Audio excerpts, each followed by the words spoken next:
in the interest of time, and you guys are going to get low blood sugar soon and get angry, and it could be. There's only 17 slides, so it's not Yeah. that crazy. Yeah, like I posted a message. No, not from this week. Not from this week. We stopped that. No, there was a double. Just go to announcements. We're not doing what I talked about. Oh my God. I seen that announcement. Yeah. There's an announcement I put up today telling you what's on the exam, how long it's going to be open. Yeah. I just need to stay on task. Anybody here have a cat and a laser? Yeah. You don't want to do that to me while I'm in like teaching mode, because then that's a laser and I just kind of walk off. Leave me alone. I'll catch all the mice. So I'm just going to forge ahead in the interest of time. If I can pull it up, I'll just go back to the hypothalamus portion of what you need to know. So thyroid hormone and thyroid gland, we looked at that in exquisite detail in a lab. So I'm thinking you're a little more expert at this because you've had direct hands-on looking at this. Okay. Oh, I put it in the wrong movie. All right. So this tells you what you need to know. You need to understand its structure. You need to know something about how it's made, primarily the enzymes, because they relate to treatment. Okay? You need to know the physiological effects. Now, the overall effect of thyroid hormone is it increases metabolism. That's the bottom line. What is metabolism? Metabolism is a collection of all the work that cells are doing. So thyroid hormone is powering cells to maintain their activity. It's easier to see what happens when there's too much or too little because the effects are much more dramatic. But if thyroid is working, everything's working. It's just humming along. So we talk about it affecting that. Okay. Special case about the liver. Okay, role of thyroid hormones in wellness. Basically, I talked about that. What it does is it makes sure we're maintaining the metabolism. Cells are working. How much energy are they using? But you really start to see the highlights of the thyroid when you get into pathology, because you can see if there's too much thyroid hormone, all the cells are spinning up, and all the symptoms are associated with that. Increased body temperature, sweating, weight loss without trying to lose weight, all the things we described. If you want, I'll flesh things out, but I'm going to go with, we've written a lot of this. What about low thyroid? You just turn down the thermostat, cold all the time, gaining weight, feel tired and sleepy all the time. Okay, there's a whole list, but if you just think about it as, well, that's what this does. It keeps our engines humming along in cell.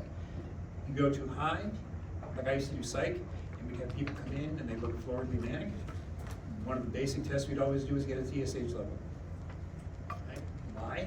Because we had this person who was brought in by the cops. He was in a church, he was possessed, and it turned out he was hyperthyroid, and he looked like he's manic.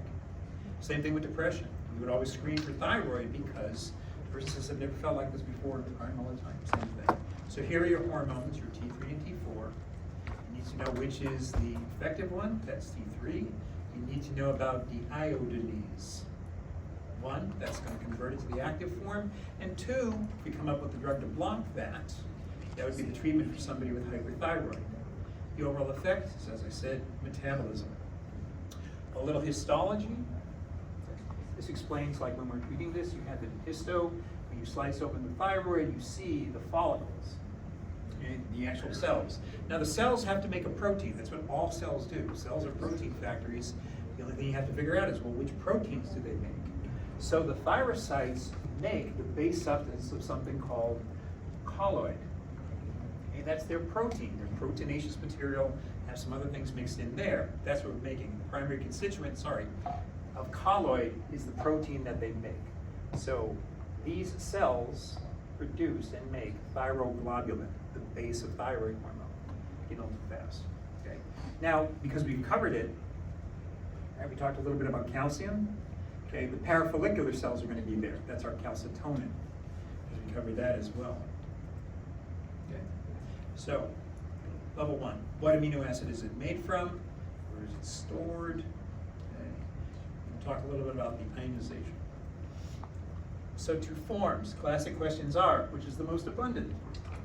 Which is is the one that's active. Okay?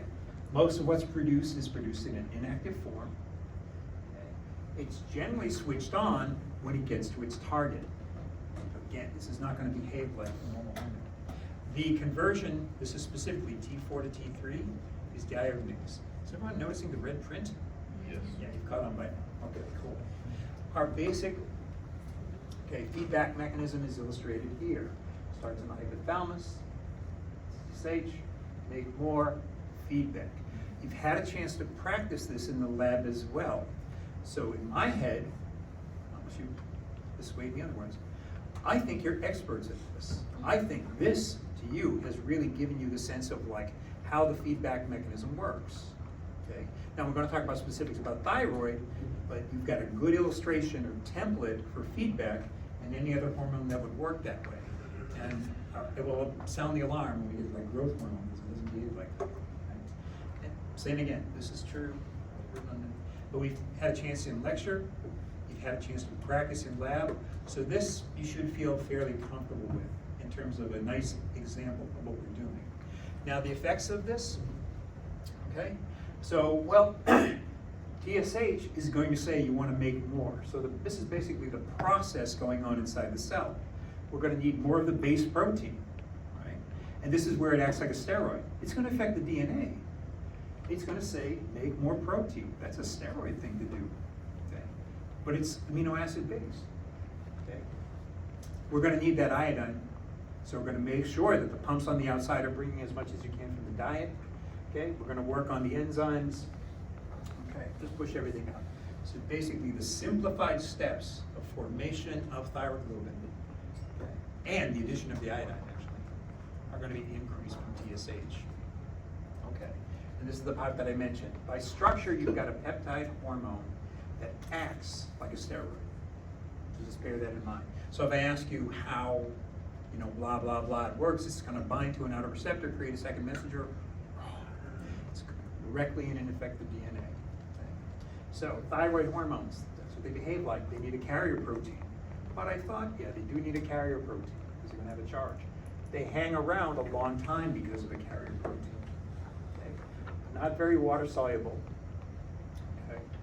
So they don't get through the membranes. Okay? This is the other part that's important. They act at the level of DNA and they encourage protein synthesis. They keep cells humming. Okay? If we're just talking about increased basal metabolic rate, don't panic when you look at this big list. But start very general and get specific. This is often easier to remember when we look at pathology. That's how I'll ask you. So somebody with hyperthyroid, they're going to have an elevated heart rate. Okay? They're going to be losing weight, that sort of thing. They're not going to be able to sleep, that sort of thing. Okay? Again, what does that mean? Transcription, translation? Somebody should have done that before me. We've kind of gone over this. Okay, you see where the red is? We need something from the diet. That's unique. Not a big issue for us. And this is just an explanation of basically everything in the U.S. is in the form of iodine that you can get. It's rare that we find this. All right. So I looked for common things. You have this as the complete synthesis. All right. Peroxidase, peroxidase, peroxidase. Okay. If we wanted to treat somebody with hyperthyroid hormone, a smart person would try to get something that interferes with peroxidase. That's just what the drugs do. And the last thing you would do is get something that interferes with the conversion to T3. And we talked about those enzymes. So what does it start with? Let's see, amino acid. Okay. We didn't have time to do a lot of channel talk, so don't panic about this. We've got plenty of time a little bit later. But, okay, this is how the iodine with a charge gets in. Small parentheses, pause. I don't know if you folks have noticed this from Phys 1, but every cell has a sodium-potassium pump that's already using ATP. Once you have that, you've essentially established a gradient in your cell. Right? You're already doing the heavy lifting of sending the sodium back out. Right? With the ATP pump, you reverse it. Oh, I'm doing this right. Doing the amount of potassium back in. Okay. Once you do that, you have a gradient. Once you have those installed in every cell, all you got to do is build a widget with sodium and whatever else you want in the cell. It's on autopilot. You've already got the gradient built in here. stunned you with that, sorry. Yeah, you do this for a long time, you figure out those things. Just remember peroxidase. Don't worry about this, remember the enzyme, remember the enzyme, remember the enzyme. Okay. All right. And then that's all I'm emphasizing, if you haven't noticed the last 8 slides. Okay. All right. What else do we need to know that's unique? It's going to be carried by a protein, thyroid binding protein, when the young scientists took over. What should we call it? National Random Random Plan. I'm going to call it thyroid binding protein and be done with it and going home. All right. Why do we have that? So it'll hang around for a long time. The thing about steroids, held onto by a protein, they stay in the blood a lot longer. There's a very small amount that's actually there. It has its own, which is in bold print, which is probably the one I'm going to ask, or involved in a sentence. But it can use albumin, like a lot of other hormones do. Okay, very little is actually free. Okay. And this is just an illustration, I won't emphasize this too much, about how it's slowly released from the tissues. You don't have lots of T3 or shouldn't have more T3 than the cells can manage. Okay. So you get an injection, it takes time. Physiological effects. Okay.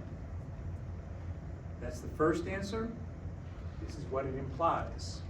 So what I'm asking you to do is, you would understand that this implicitly is going on. I said it too fast.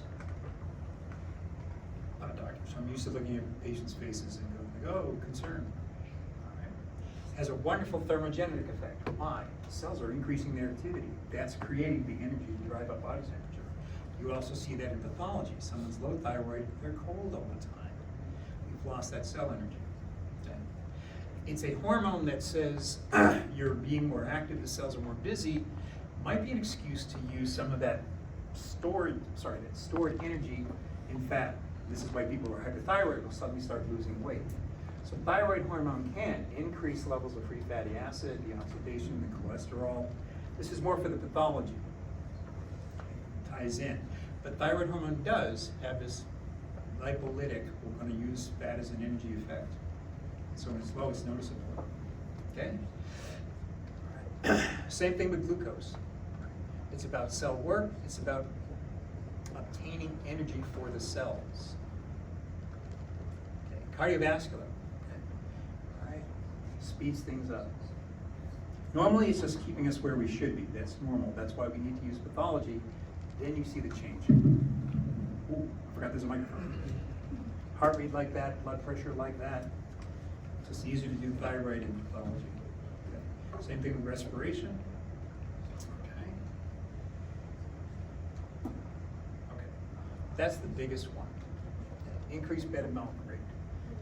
Creating heat, because you always have leftover energy, consuming the O2, and it does play a role in bone formation.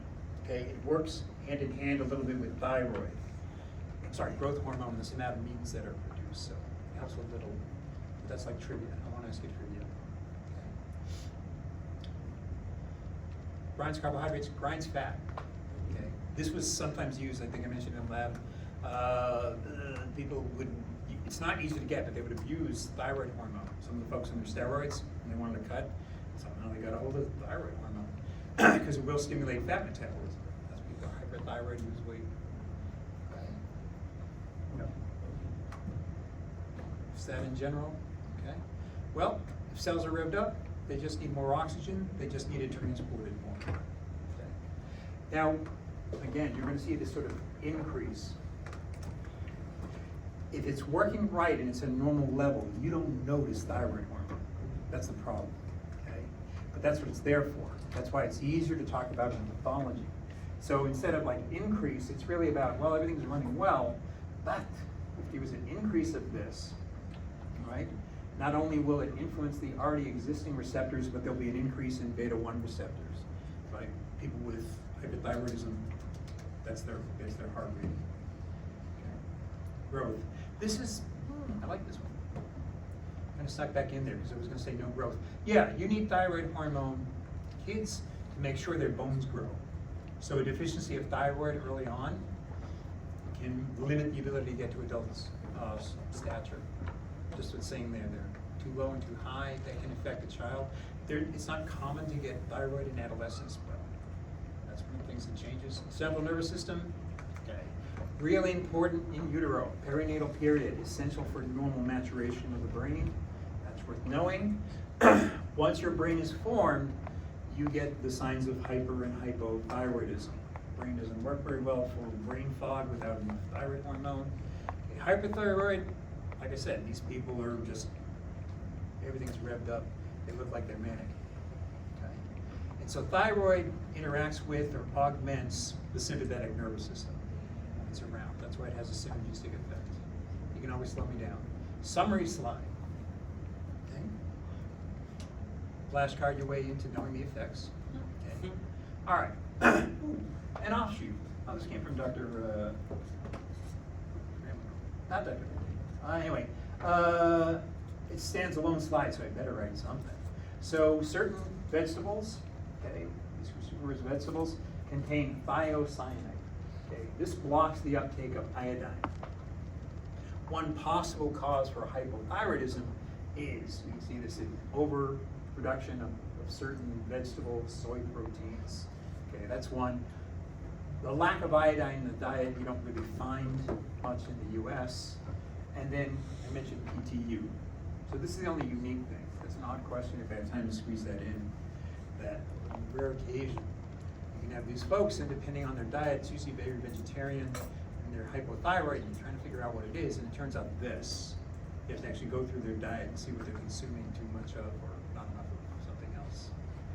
That's not high on my list. Did this, did this, did this. You can always slow me down. Summary. I'll let you do that on your own. You should know what each disease looks like. You can even use a cartoon. Okay. You should know some of the unique features for each, and that came up in lab. So, in Graves' disease, that's too much thyroid. You know what's going on metabolically. What else identifies somebody with Graves? Picks up balance. Their eyes are bulging. Okay? This is a very late manifestation. I wouldn't worry too much about that, but that's a classic. So if you get a question that says, 47-year-old female comes to your office, eyes bulging and complaining, she's hot all the time, you know which way you're going. Ooh, sorry about that. Yeah, you can't shut off spam, I noticed. This one. Oh, that's a stretch. Okay. I'm repeating again, right? You want to know the enzyme.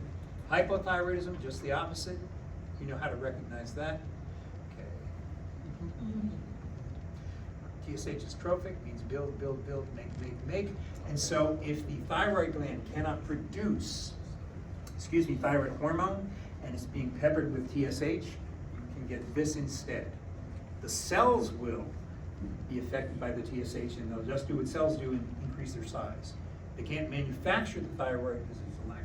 Oftentimes, we don't see this in the US, but it can be due to the lack of thyroid, but oftentimes there's other tumors involved. Summary, vacation. Okay. All right. I emailed you a copy of the other PowerPoint. So you know. Sorry? I emailed you a copy of the other PowerPoint, so you don't have to look for it. Great. What are the coupling reactions? Four. It's under thyroid gland hormone synthesis on the review sheet.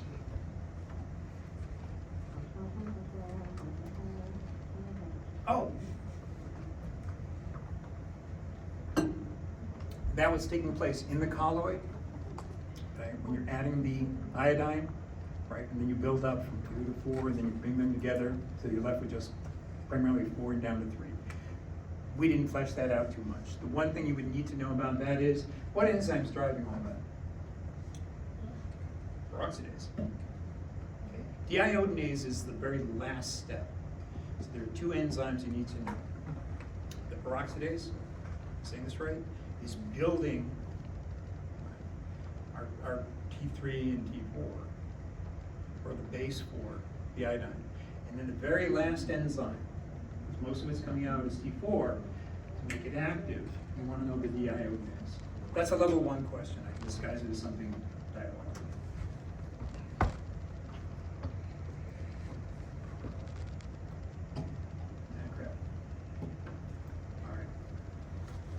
I'm going to just keep going forward, and then I'll try to make the search for the other one, because I'm losing you folks.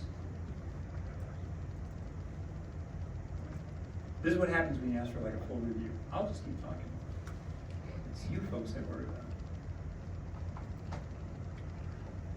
Why won't you do that?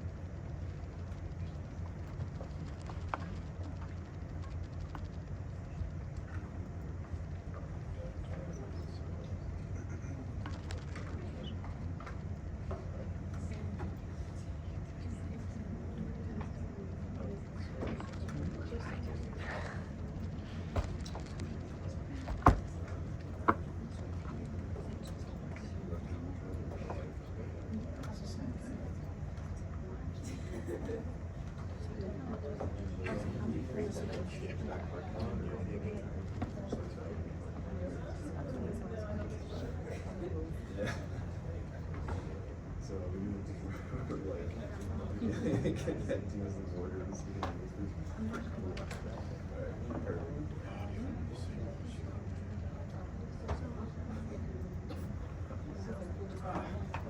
We don't know yet. We were going to, but then, I was like, you know what, that might just be a Friday afternoon. You know, I mean, it's about 2 minutes, it's not a hard apartment wise, and maybe just focus on. outreach. So we can have my half, so we have, once we got the interactions started, and I started looking at it. I gotta keep it there, because I'm sure we'll still get people. Oh, we don't have to.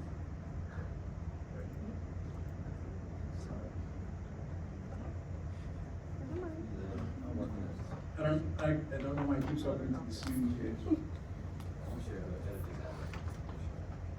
Create flow, start. My issue is that ability, I don't know how to do that.